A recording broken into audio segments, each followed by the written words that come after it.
गुरु सुवर्ण के पद कमल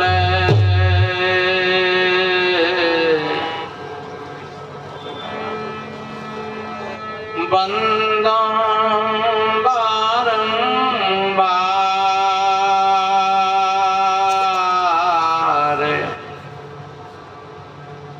जिन्हें बतलायो भेद सब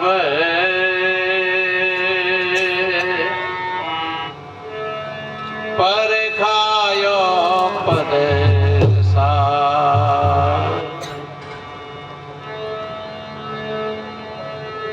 गुरु कृपा सो पाइए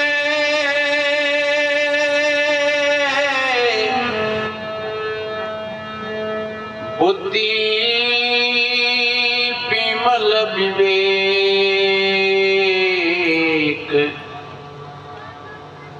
तीन ताप शीघ्र ही मिटे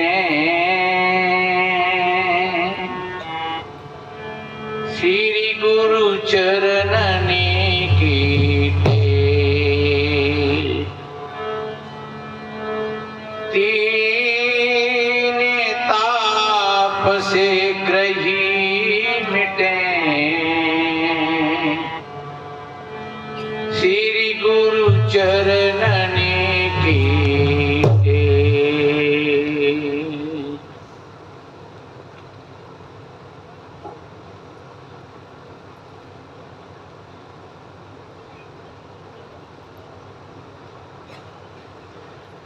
विश्ववंदनी संत सम्राट सदगुरु कबीर देव मुदमंगल में पूजनीय श्रद्धेय संत समाज, सभी धर्म प्रेमी सज्जन, शक्ति स्वरूपाएं माताएं और बहन, भविष्य के कर्णधार, वसुंधरा की गोद में खेलने वाले नन्हे मुन्ने प्यारे प्यारे बच्चे एवं बच्चियां, सभी को वंदन अभिनंदन करते हुए थोड़ा निवेदन करें। आप बहुत काफी देर से सभी संत महात्माओं के विचारों को श्रवण कर रहे हैं और मैं आप भाई बहनों की तारीफ करता हूं, धन्यवाद देता हूं। इस उमस में, गर्मी में, और आप बड़ी शांति प्रियता का परिचय देते हुए, कोई खास बैठने की सुविधा नहीं, कोई खास छाया की सुविधा नहीं,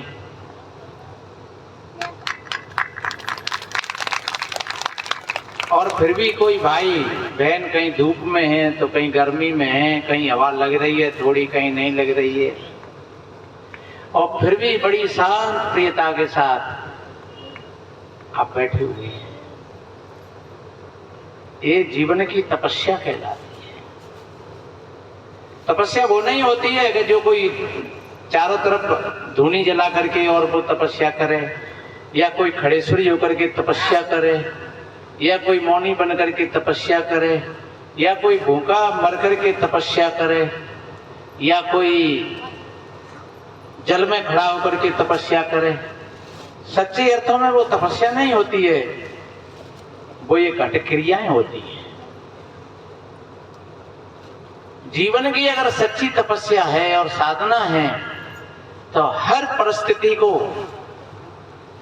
प्रेम से स्वीकार करना ही ये तपस्या है। स्वीकार कर लो। धूप है तो स्वीकार कर लो, और आप जिस वक्त स्वीकार कर दोगे तो धूप हार जाएगी और तुम जीत जाओगे।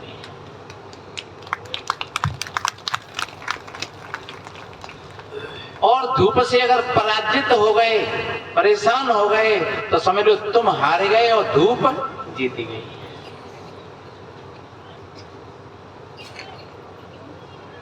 आप अगर भूख ने परास्त कर दिए तो समझ लो भूख जीत गई और तुम हार गए। अगर आपने भूख को सहन कर लिया थोड़ा तो आप जीत गए और भूख हार गई। और आप दुख के सामने अगर झुक गए तो दुख की जीत हो गई। और अगर आप दुख में डटे रहे, जैसे आज सत्संग में डटे हुए हो, तो दुख हार जाएगा और तुम्हारी जीत हो जाएगी। ये ज्ञान है। किसी भी परिस्थिति को स्वीकार कर लेना और उससे भयभीत ना होना। बड़ी काली घटा आ रही है और लगता है कि अब तो मामला गड़बड़ है, अब नहीं बचने वाली है। एक बार बहुत दिन की बात है, हम भैंस चरा रहे थे और खेतन में बढ़िया अच्छो बाजारो ठाड़ो है, तो ऐसो बाजारो खड़ा और एकदम काली घटा आई। और वह काली घटा को देख करके हमने सोची कि हवाला बरसत हो जो खेत बूढ़ते हैं, हमने मैंने भैंस हम आगे थे चराए तो ले कमिटी का, और भैंस वहां में चढ़ गई और वो बादल भी बस हो नहीं, वो काली घटा वैसे ही दिख के और रह गई। एक आध घंटे में देखो तो बादल सफेद, बक कछु नहीं, बूंदू नहीं आई धरती। अब हम डर पे गए, अब हल्ला पड़ेंगे कि खेती उजरेगा और बरस हुआ ही नहीं। पिताजी ने देखा तो कही ये भैंस क्यों छोड़ते ही बाजारे में, हमने कही वो बादल उठ रहे हो तो हम तो चीज लगी गए, वो वर्षा होते हो जो खेत बच जाएंगे। हाँ तेरा भला हो तेरा। ये बातें जब याद आती हैं तो लगता है कि वास्तव में ही हम उससे भयभीत हो गए उस घटा को देख करके। और किसी भी परिस्थिति को अगर देख करके आप भयभीत हो गए तो आप पराजित हो गए, उससे अपने जीवन से हार गए। और जीवन से हारना सबसे बड़ी कायरता की बात है। जब तक श्वास में श्वास रहे तब तक हम एक चट्टान की तरीका से हम खड़े रहे, जहां पर हो वहीं पर खड़े रहे, तो आपका बाल बांका नहीं होगा। कैसा भी दुख से बड़ा दुख हो और वो भी जैसे काली घटा थोड़ी सी देर में विलीन हो जाती है, ऐसे तुम्हारे जीवन में वो दुख भी कहीं न कहीं विलीन हो जाएगा, पता भी नहीं लगेगा और तुम अपने आप को वहीं पर पाओगे। कितना बढ़िया कहा है, हिम्मत ने हारिए राम नाम विसारिए, हिम्मत ने हारिए राम नाम विसारिए, हंसते हंसते मेरे प्यारे जिंदगी गुजारिए, हिम्मत ने हारिए राम नाम विसारिए, हंसते हंसते मेरे प्यारे जिंदगी गुजारिए, हंसते हंसते मेरे प्यारे जिंदगी गुजारिए। कितना बढ़िया कहा है, आप हंसते रहिए। कितना बढ़िया कहा है किसी शायर ने, गम सह करके भी मुस्कुराओ, गम सह करके भी मुस्कुराओ, यहाँ बुज़दिलों की गुजर नहीं होती। हंसना भी जरूरी है जीने के लिए, क्यों कि रो रो करके जिंदगी बसर नहीं होती। वो चमन खाक में मिल जाया करते हैं, वो चमन खाक में मिल जाते हैं जहां बागवा की पाक नजर नहीं होती। और उठिए नौजवान, क्योंकि ये जवानी उम्र भर नहीं होती। इसलिए सदगुरु तो केवल जगाते, होश की बात बताते। जितना दुख है वो हमारी बेहोशी में है और जितना सुख है वो हमारे होश के साथ में है। ये बाहर की दुनिया में न सुख है और न दुख है। बाहर की दुनिया में अगर तुम देखोगे तो फिर दुख ही दुख है। और बाहर की दुनिया में अगर होश के साथ देखोगे तो फिर सुख ही सुख है। कितना बढ़िया अच्छा लगता है जब तुम जागृत हैं तो। कितनी धूप पड़ रही है, मैंने कहा था, कैसी उमस है, कितनी गर्मी है, लेकिन कितने आनंद के साथ आप लोग सभी बैठे हुए हैं। कोई नहीं रो रहा है, कोई नहीं भाग रहा है कि मरे भैया मरे भैया मरे भैया, बड़े आनंद के साथ बैठे हुए हैं। कितनी विपरीत परिस्थिति है, लेकिन जब तुम ठीक बैठे हुए हो उसके साथ तो थोड़ी देर के बाद ये नहीं रहेगा। इसलिए आप हंसते रहिए, खेलते रहिए, और हंसते खेलते आप रहोगे, आपके अंदर में कोई बीमारी भी है वो भी ठीक हो जाएगी। नेगेटिव भाव तो ऐसे समझो जैसे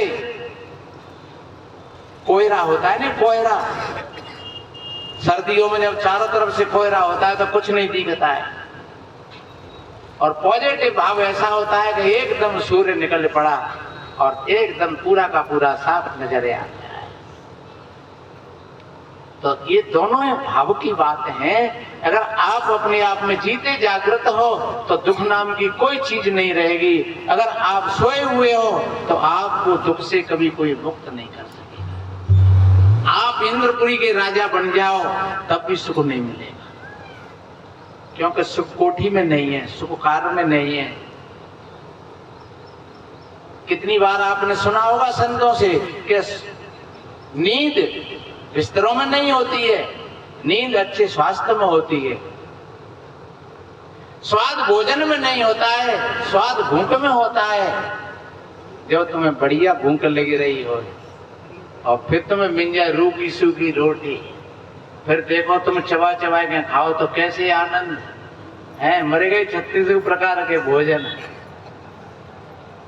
और भूख नहीं लगी रही हो, पेट भरा हुए रो, गैस बन रही हो, फिर कोई कहेगा नहीं रबड़ी ले ले हो, नहीं चाह के तो ले हो, तो भीतर से चिड़चिड़ा बनो और आगे लगे जा रबड़ी में और बुदबू आ रही है हमें से। इसलिए सज्जनों, भोजन की चीजें तो बाजार में मिल जाएंगी, लेकिन अगर स्वाद लेना है तो आपको भूख पैदा करनी पड़ेगी, और वो भूख बाजार में नहीं मिलेगी। वो भूख तुम्हारी स्वाभाविक है। वो पैदा हो जाए तो फिर तुमको रूखे सूखे भोजन में भी अच्छा स्वाद आएगा और आनंद आएगा। सोने के साधन बाजार में मिल जाएंगे, बेड मिल जाएगा, कोठी 9 करोड़ की है, डबल बेड है, 10-10 हजार के 20-20 हजार के गद्दा पड़े हैं, और नेक सास बहू में टांटा है गई है, तो सब रात है वही करवट बदलते हैं। या बहू ने राणा ने ऐसे कैसे हम जिकर लई तो जिगर में है गई, फिर जिकर लई तो जिगर में है गई। जय मोड़ा बताए मैंने कैसे पार हूं और आज पाका ही रहो। कौन ले गया नींद को? नींद तुम्हारी बहू ले गई, नींद मोड़ा ने ले ली। अगर तुम्हारे विचार बढ़िया हैं, अच्छे हैं, देखो रात को लोग नेक देर पीछे में आए, सत्संग हो गया पूरा, तो 12 बजे तक तो सत्संग ही रहा था, और फिर मैं करीब 1 बजे आयो होंगे तो लोग सो रहे बड़ी मस्ती से, बड़े आनंद से। मैं देखो बेचारे अपनी खाटने पे, अपनी कोठीने में, अपने बैठने पे सुवत होंगे, और का देखो तो फुड़बड़ारी है जमीन और फस पे, और कैसी नींद आ रही है, और बड़ी हवा चल रही ठंडी ठंडी, कैसी नींद आ रही। लोगन मस्त, न कोई चोर को डरो, न कोई सांप से चूंदरे को डरो, न कोई बीचू सांप को डरो, है कैसे सो रहे लोग बड़ी निर्भीकता के साथ, कैसी नींद आ रही।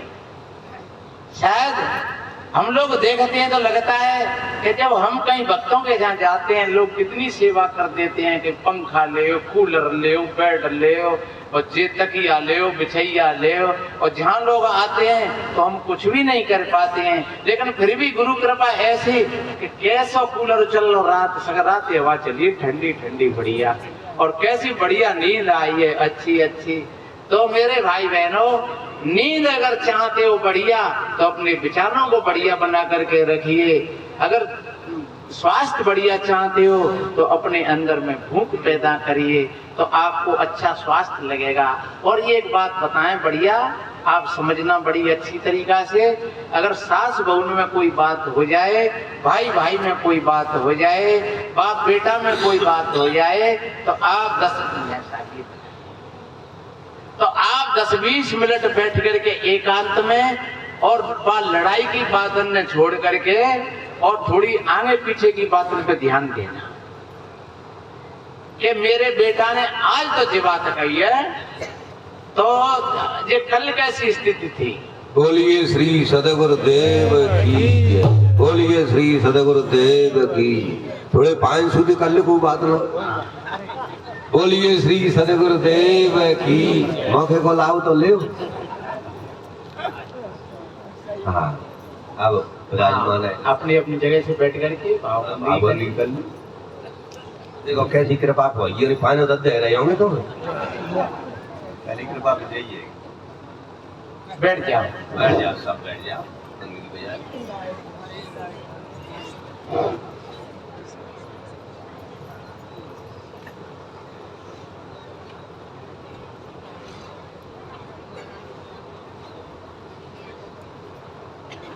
तो जब हम वही अपने लक्ष्य को लाएंगे, बैठ जाए सब।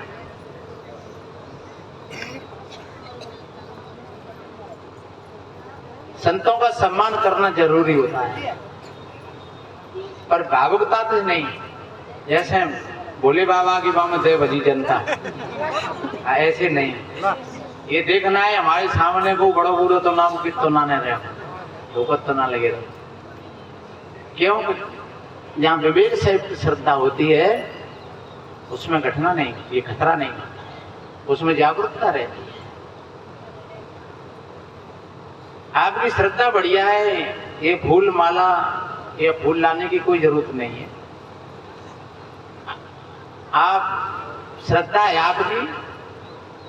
किसी विद्वान ने कहा है कि श्रद्धा ही सुवर्ण यत्र है सुगंधी जा। तो जब श्रद्धा का सुवर्ण होता है उसमें यत्र जैसी सुगंधी। और एक मैं बात बताऊं, ये फूल लाते हैं नहीं, इसमें दोष भी है। क्योंकि फूल अभी खिलाए सवेरे और हमने टोल ले, तो ये प्रकृति के साथ में हमने अन्याय किया। अभी वो 12 घंटा उसका जीवन था, तो 12 घंटा वो कितनी अपनी ऊर्जा और शक्ति देता इस प्रकृति को। फूल पौधा क्यों लगाते हैं? कि ये प्रकृति में बढ़िया शुद्ध ऑक्सीजन रहे, बढ़िया अच्छा वातावरण रहे। और हमने अगर उसको आधा घंटा या 4 घंटा 6 घंटा पहले तोड़ दिया तो उसकी हत्या हो गई। और उसमें शायद कोई जीवाणु भी होते हैं, कीड़ा मकोड़े भी होते हैं। और तीसरी बात एक और बतावें, जो सफेद कपड़ा ना है और जहाँ गुलाब को पैसो लग जाए, फूल को वो दाग हो तो पुनः छूटती फिर। तो कितने नुकसान हुए। और अगर आपकी श्रद्धा है, प्यार है, और फिर बाजार में तुम गए 50 रुपया की माला है, तुम्हारी श्रद्धा है, उसमें पैसा भी है, प्रेम भी है, भाव भी है, बस। और कोई आडंबर भी नहीं, कोई दिखावा भी नहीं। और पार की संत किसी आडंबर और किसी दिखावे को राजी नहीं होते। तो मैंने बोला था आप उस चीज को याद करिए, जब सास बहू में कोई बात हो जाए, दौरानी जेठानी में कोई बात हो जाए, पति पत्नी में कोई बात हो जाए, तो उसके गुणों को याद करिए। एक छोटी सी बात कहकर के साहिब जी आ गए हैं, बताते हैं पति और पत्नी में लड़ाई हो गई। ध्यान से सुनना, बड़े मजे की बात है। और आजकल बीमारी ज्यादा है। बहुत माताएं कहती हैं महाराज में तो बहू ने खाई ली, और कितनी बहू आके कहते हैं महाराज जी राण हमारी सास नहीं मराई तब तक लगा वहां तो जीवन बेकार। लेकिन वास्तव में जब पॉजिटिव भाव होगा तुम्हारे अंदर का, तो बड़ा रूपांतर होता है। क्यों कि जब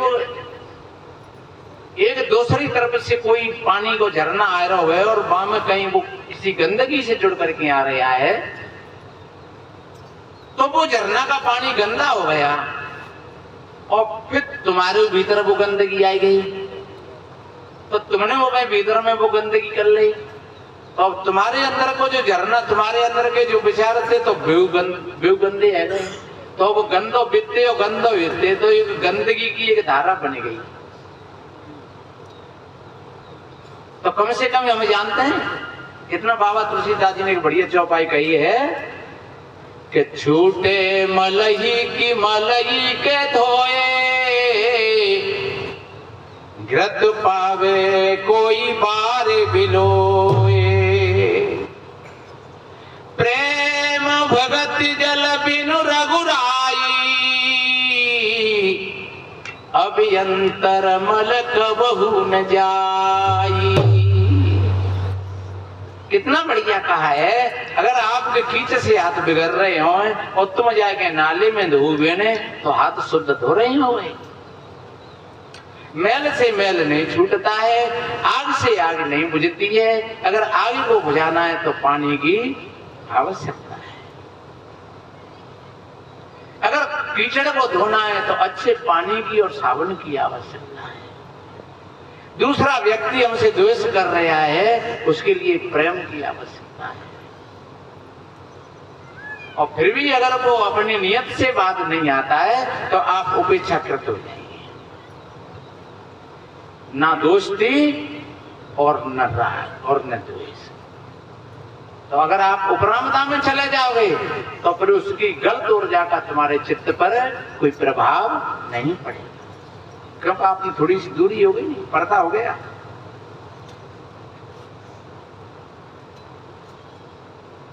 ये जीवन में 4 सूत्र है, मैत्री, करुणा, मुदिता और उपेक्षा। योग में कहा है ऐसा। मैत्री बराबरों के में मैत्रता भाव, हमारी बराबरी के सब भैया, तो सब में मित्रता भाव होना चाहिए। सभी हमारे मित्र हैं, आप सभी हमारे मित्र हैं, ऐसा भाव होना चाहिए।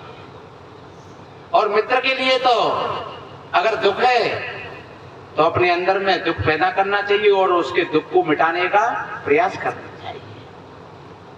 और करुणा, अगर दुखी व्यक्ति कोई आपके सामने है तो आप उस पर करुणा करिए। मैत्री, करुणा और मुदिता। अगर आपसे संपन्न कोई व्यक्ति है, अच्छा बढ़िया, तो आप उसको देख करके ईर्ष्या मत करिए, आप जलिए मत। आप अपने चित्त को प्रसन्नता लाइए अपने अंदर। चलो मेरा पड़ोसी है भैया, जाके 2 मंजिल का मकान बनेगा, बहुत बढ़िया बात है। इसका लड़का अगर बन गया कोई अफसर तो बहुत अच्छी बात है। ये मुदिता है, प्रसन्नता है।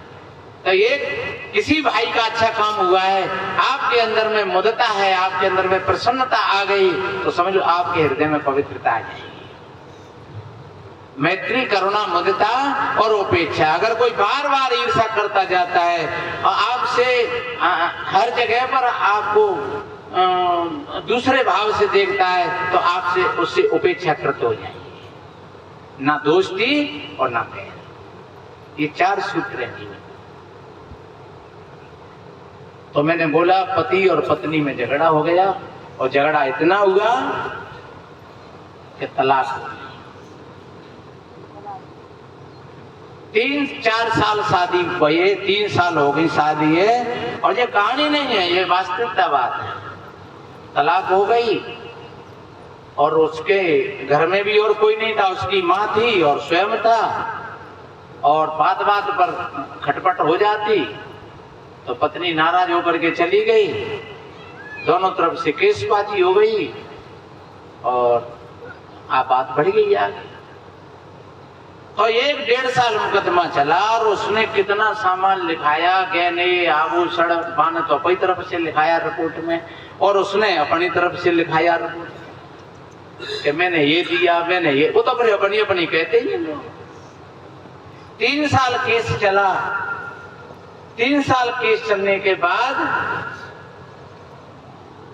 फिर एक और होता है, कोई कचहरी में बताते हैं, कोर्ट के पास बैठता है, वो कोई सलाई होता है बढ़िया अच्छा, कोर्ट ने कहा आखिरी वक्त है, तुम जाकर के उस भाई से मिलकर के आओ। तो उस भाई के पास में वो भैया गया और उस भैया से कहा कि भाई तुम्हारी शादी हुई तब कितना अच्छा लगा, तुमने लड़की को देखा कि नहीं? बोले हाँ महाराज देखा था। तब कैसी लगी तुम्हें? बहुत बड़ी अच्छी। शादी होकर के आ गई तब कैसी लगी तुम्हें? बहुत बड़ी अच्छी। क्या करती थी? अरे वो बहुत कुछ काम करती थी, भोजन तैयार ताजा मिलता था, कपड़े धुले हुए प्रेस किए हुए मिलते थे, घर की कोई चिंता नहीं थी बिल्कुल। तो इतनी बढ़िया विचार वाली बहू बेटी थी, तो फिर तुमने उसको क्यों झगड़ा किया और तुमने क्यों चांटे मारे उसमें? ले तो कभी कभार मम्मी से खटपट हो जाती, और थोड़ी सी एक मेरे अंदर में कुआदत थी, मैं शाम को पी लेता, और जब पी करके आता तो वही उस पर बर्दाश्त नहीं होता।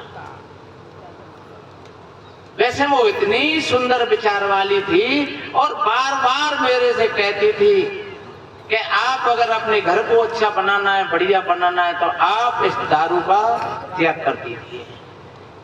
लेकिन मैं अपनी जवानी के जोश में उसकी बातों को समझ ही नहीं पाता, और एक दिन तो बात बढ़ते बढ़ते जहां तक लगा गई, मैंने 2 चांटे दे दिए।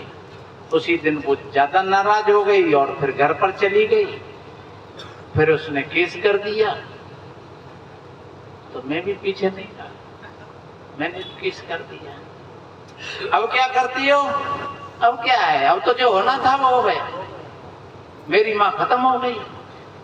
अब तो अकेला रहता हूं, और कभी पी लेता हूं और कभी उसकी याद में रोता रहता हूं भीतर भीतर। और ध्यान रखो, कितना बढ़िया कहा है, जब याद तेरे गुण आते हैं।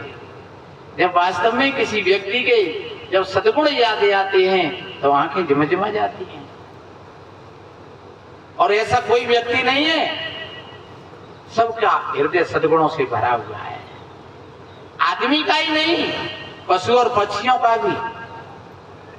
अच्छी चीजें पशु और पक्षियों के अंदर में भी है। ऐसा कोई आदमी नहीं है कि वो बिल्कुल पूरा का पूरा बेकार हो। और कभी कभी भूल तो बड़े बड़े लोगों से भी हो जाती है, समझदारों से भी हो जाती है।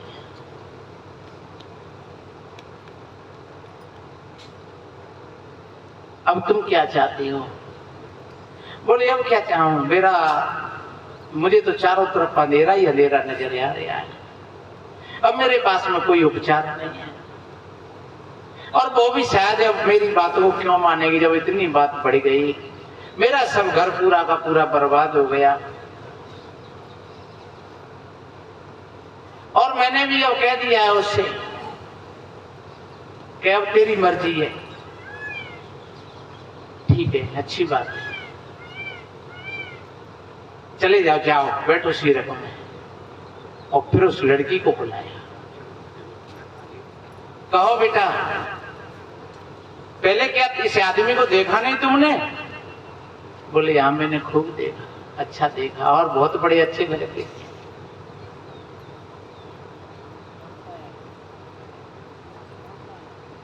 कभी भी भोजन अकेले नहीं करते थे, साथ बिठा करके भोजन कराते थे और करते थे। बाजार को जाते तो कभी अपनी मर्जी से मेरे लिए नहीं लाते, मुझको साथ लेकर के जाते और कहते अब तुझे जो कुछ लेना है वो तू ले ले और खरीद ले। और बहुत बढ़िया बढ़िया अच्छी अच्छी चीजें। तो फिर तुम में झगड़ा क्यों हो गया? बोले मेरे भीतर में भी कभी कभी शैतान पैदा हो जाता, और वो कभी कभी पी लेते थे, और इनकी माँ भी कभी छीटा कसी करती रहती थी। तो 1 दिन 2 दिन 4 दिन मैंने इनको टोका भी, लेकिन नई बात समझ में आई। मैंने एक दिन कर्री आवाज में कुछ बोल गई और इन्होंने मेरे छांटी मार दी। उस दिन मेरा दिमाग खराब हो गया। तो तुम अब क्या चाहती हो? क्या अब क्या चाहते हैं? अब उनका भी घर पूरा बर्बाद हो गया। वैसे मैं जानती हूं कि ऐसा आदमी अब मुझे मिलेगा नहीं। एक ही आदत उनकी खराब थी और उसी आदत के कारण और ये विच्छेद हुआ संबंध में। ठीक है, जाओ हवा खा लो तुम भी। दोनों के बाबा को पढ़ लिया और वो अपने घर पर आ गया। कोर्ट साहब ने कागज पकड़ा दिया। उस लड़की की माँ भी साथ में थी, उस लड़की का मामा भी साथ में था। और ध्यान रखो, कभी कभी जब ऐसी घटनाएं होती हैं तो माताओं का बहुत बड़ा जबरदस्त हाथ होता है उसमें। जिस माँ ने अपनी बेटी का पक्ष लिया विशेष करके, वो घर बिगड़ेगा। और फिर अगर वाके मामा और माई आ गए तो फिर तो और ज्यादा ही बात बिगड़ जाएगी। इसलिए एक भजन में नहीं कहता है कि में काम क्रोध तेरे बनेंगे बतैया। क्योंकि ये कि अक्सर करके बतैयाओं का बड़ा महत्व होता है और अक्सर करके वे बिगड़वाए में मायर होते हैं। नहीं, हम तो सभी बताइए हमें कहूँ ना कहूँ के तो, पर ये विचार कर लेना चाहिए कि ऐसा कभी नहीं करना चाहिए। जहाँ कहीं भी कैसी बात फंसी हो तो उसको बनवाने का ही प्रयास करना चाहिए पूरा का पूरा। तोड़ना ही अधर्म होता है और जोड़ना ही धर्म होता है, तो कभी तोड़ने का प्रयास मत करना। कोर्ट ने कागज पकड़ा दिया। उस लड़की की माँ और मामा गाड़ी लेकर के और दरवाजे पर आ गए। चलो कौन कौन सा सामान है, क्या क्या लेना है, यहाँ से क्या क्या दिया था। और वो औंधा पड़ा हुआ है, सो रहा है खाट पर। और वो आ गए, दो चार लोग और भी होंगे कर्मचारी साथ में बैसे। भुक्का भैया, भुक्का कौन दे कहते हैं, फूके वाले। क्यों कि वास्तव में हमारे साहिब जी बात रहते हैं कि लोग दुनिया में कैसे हैं और आग लगाए भगे पानी को बहुत ऐसे हैं। अगर कहीं अच्छी किसी की बात हो रही होगी तो उनके बड़ी मिर्च सी मिलेंगी, और अगर कहीं उन्हें ऐसी है रही हो टूट फूटेगी तो फिर वे बड़े पर सुने शेष दस पुराना। ये दूसरी की बुराई को प्रयाजार कान करके सुनते हैं। समझ लो ये सबसे बड़ा महान दोष है। ये बुराई सुनने के बराबर और कोई पाप नहीं है। तो वो लेटा हुआ है। अब लड़की को भी बार बार वही ख्याल आ रहा है पुराना, क्योंकि उसकी रील पलट गई भीतर से।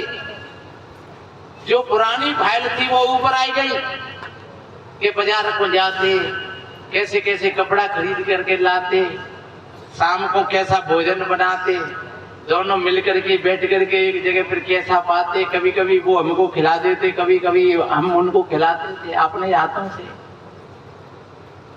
सारी सारी रात बातचीतों में कट जाती, प्रेम में ही। लड़की को बार बार वही ख्याल आ रहा है और लड़के को भी वही ख्याल आ रहा है। आंखें सजल हो रही हैं। लड़का औंधा खाट पर पड़ा हुआ है। जब व्यक्ति उदास और मलिन होता है तो वो पट्ट पर जाता है, फिर वो चित्त ना सोता, फिर औंधा सोता। जब खुशहाल होता है तब फिर चित्त बैठता है, चित्त सोता है। तो मेरे भाई बहनों, जब लड़की कागज को भीतर लेकर के गई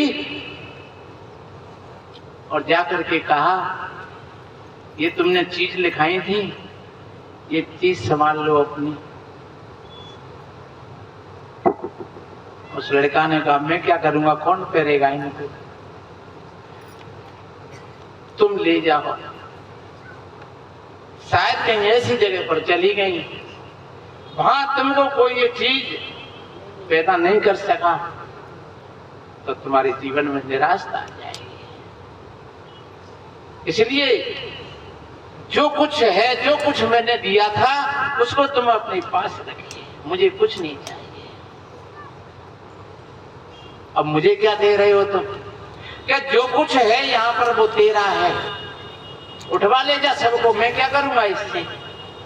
मेरी तो एक माँ थी, वो भी अपना शरीर पूरा कर गई, और बस जब रही मेरी बात तो मैं तो अपनी पीने में मस्त रहता हूँ जो कुछ तुझे चाहिए सो तू ले जा। और हृदय तो सबका होता है। ये इंसान का हृदय, ये हृदय है, ये पत्थर नहीं है। हर व्यक्ति के हृदय में करुणा है और माताओं के हृदय में तो विशेष करुणा होती है। माताओं का हृदय करुणा प्रदान ही होता है। तो और वो भी उदास होकर के और बैठ जाती है उसी पल पर। दोनों की आंखें सजल हो रही हैं। तो अब तुम क्या चाहते हो? बोले मैं कुछ नहीं चाहता हूं, जो तुम्हारे पास है वो तुम्हारा है और जो तुम ले जाना चाहती हो वो ले जाइए इस घर में से, और अब मुझे कुछ नहीं चाहिए। और मैंने अपने जीवन की सारी आशाओं को खत्म कर दिया।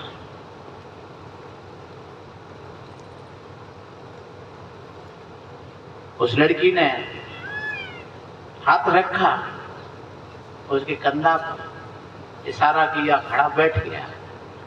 दोनों की आंखें सजल हैं। क्यों देर कर रही है? और बाहर से मां चिल्ला रही है, क्या देर हो रही है, क्यों नहीं निकल रही हो इसमें से?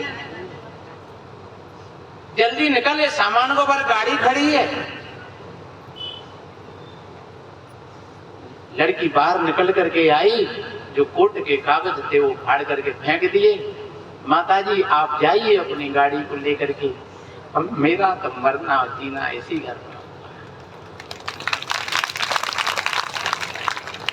धन्य है जब हम किसी के गुणों को याद करते हैं। जब प्रेम की वर्षा होती है तो विषमता की सारी की सारी घटाएं टूट जाती है। तो हम तो निवेदन करते हैं गुरु पूर्णिमासी के पावन शुभ अवसर पर अपने हृदय में ऐसी प्रेम की वर्षा करें, अपने जीवन को राग द्वेषों से ऊपर उठा करके जीवन जिए। क्योंकि जब हम आए थे तब अकेले आए थे, और जब जाना होता है तो अकेला ही जाता है व्यक्ति, न कोई साथ में आता है न कोई साथ में जाता है।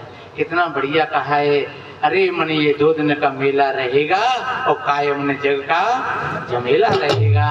अरे मन ये 2 दिन का मेला रहेगा।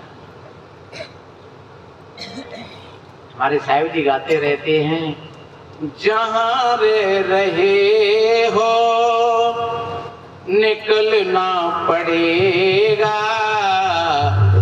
नहीं चाहने पर भी चलना पड़ेगा।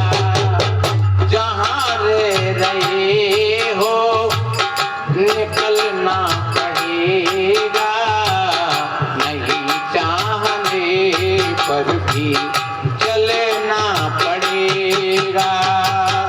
जिसे त्याग कर हाथ मलना पड़ेगा, जिसे त्याग कर हाथ मलना पड़ेगा। यहाँ मन पसाना मामूलता है, यहाँ मन पसाना मामूलता है। सभी संत गुरु जन जो समझा रहे हैं, सभी संत गुरु जन जो समझा रहे हैं। कर क्या बुलाना मामूलता है, बड़े बात से ऐसा अवसर मिला है। निरर्थक बिताना मामूलता है, निरर्थक बिताना मामूलता है। कितना बढ़िया। उस लड़की ने कोर्ट के कागज फाड़ करके फेंक दिए और जाकर के जेठ भर ली। दोनों पति और पत्नियों का मिलन हो गया। तो ध्यान रखो, जिस तरह से वो पति और पत्नी दोनों मिल गए, हम सभी भाई बहनों को इसी तरीका से, क्योंकि ये संसार है, ये जीवन है। कहीं कहीं भाई लोग कहते हैं महाराज आप व्यवहार की बातें बताते हो, आप मुक्ति और कल्याण की बातें नहीं बताते हो।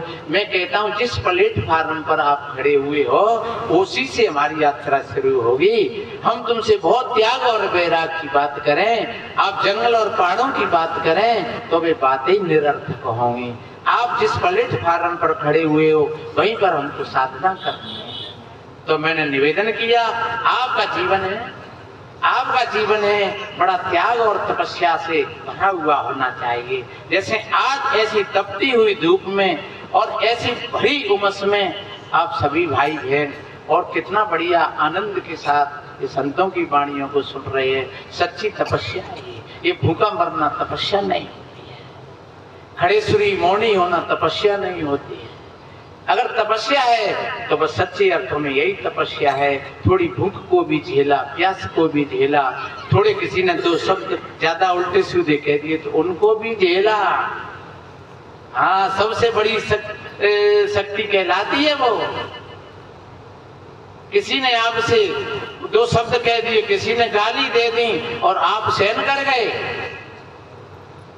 और आप बढ़िया प्यार की भाषा बोलते हैं तो समझ लो आपके हृदय में शीतलता है, उसके हृदय में आग है और बाकी हृदय में आगे हो तुमने आग प्रकट कर ली तो का हुआ, जलन होगी। और एक पे आ गया, एक पे पानी है तो क्या होगा, आग बुझ जाएगी, वो बच जाएगा और तुम भी बच जाओ। इसलिए बढ़िया अच्छी वाणी बोलो, अच्छी भाषा बोलो। ये पहला मंत्र है कबीर साहब जी का, आप सभी भाई बहन समझते हो और जानते हो। वाणी तो यन मोल है, अनमोल क्यों कहा है, पैसा तो ना लगे रहे। वाणी तो यन मोल है, जो कोई जाने बोल।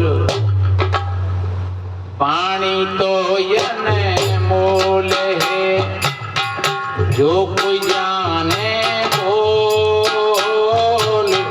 ये तराजू तौल के जब मुख बाहर खोले रे भैया, जब मुख बाहर खोल। ऐसी वाणी बोलिए। ये सब लोगों को याद है, आप सब लोगों को याद है, लेकिन सब समय ना रहती। जब मौका आओ तो तभी भूल जाते हैं। एक बात है, बंदे को धरिए कास्तू धरे और डकैती पर नहीं बाकी सबकी भूल जाए तो बंदे को धरी रहेगी और डकैती पर ही जाएगी। इसलिए बंदूक और कास्तूरों का मतलब ही होता है कि हर वक्त तैयार। हथियार का मतलब ही क्या होता है, अगर तुम सजग हो तो हथियार तुम्हारी रक्षा करेगा, अगर तुम बेहोशी में हो तो उसी हथियार से तुमको मार दिया जाएगा। तो जी बड़े हथियार है, और कब, जब तुम सजग हो तब, और बेहोशी में हो तो यही हथियार तुम्हें ही मार देंगे, हत्या करते हैं। ऐसी वाणी बोलिए मन का आपा खोए। ऐसी वाणी बोलिए मन का आपा खोए, और अनुभव शीतल करे आप शीतल होए रे भैया, आप शीतल हो।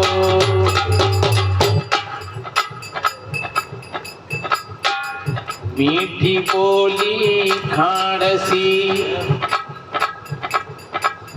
शक्कर 4000 के ऊपर को भाव है, लेकिन जब मीठी बोलियों को भाव है और फ्री भी खाने की उपमा दे दिए। क्यों खाने की दई है कि खाना खाए ले तो मुंह मीठ हो जाते है, पर मैं ना कह रहा हूँ ज्यादा खा जाओगे तो शुगर बन जाएगी। हाँ, डॉक्टर लोग कहते हैं कि ये दो जहर हैं सफेद, नमक और शक्कर, इन दोनों जहरों से सावधान रहना, इनमें अति मत करना, काम चलाऊ रखना। पर यहाँ वाणी के लिए कबीर कहते हैं, मीठी बोली खाड़सी चाके सो रसोई। मीठी बोली खाड़सी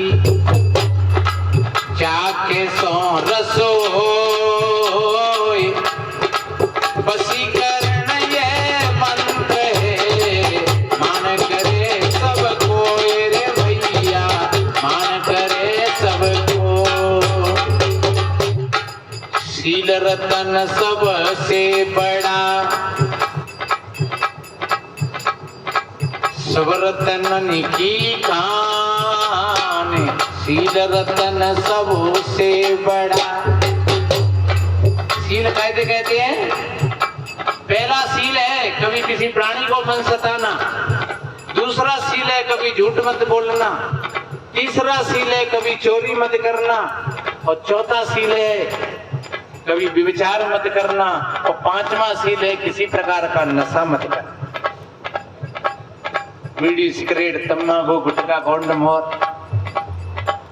इसलिए शील रतन सबसे बड़ा,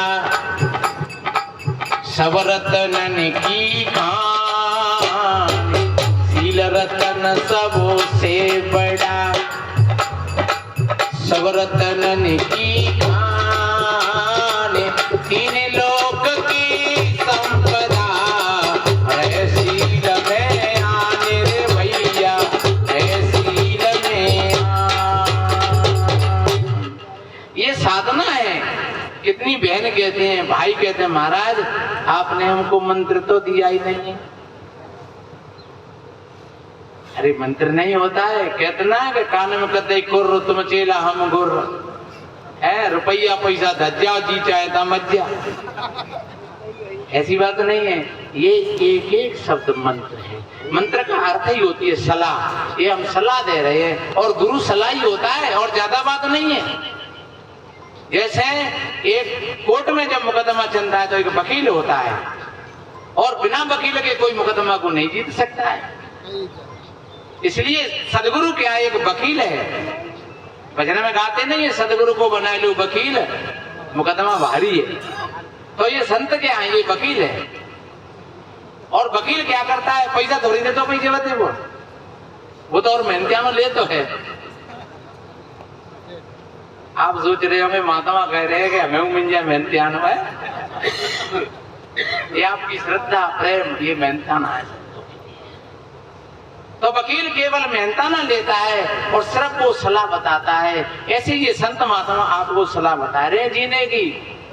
तुमको हाथ पकड़ करके नहीं ले जाएंगे कहीं, और जो कोई कहता है कि गुरु हाथ पकड़ करके ले जाएगा, समझ लो कि वो झूठी बात है। उस भ्रम में मत पड़ जाना। ये गुरु हैं, ये वकील हैं, ये आपको सलाह दे रहे हैं आपके जीवन के कल्याण की।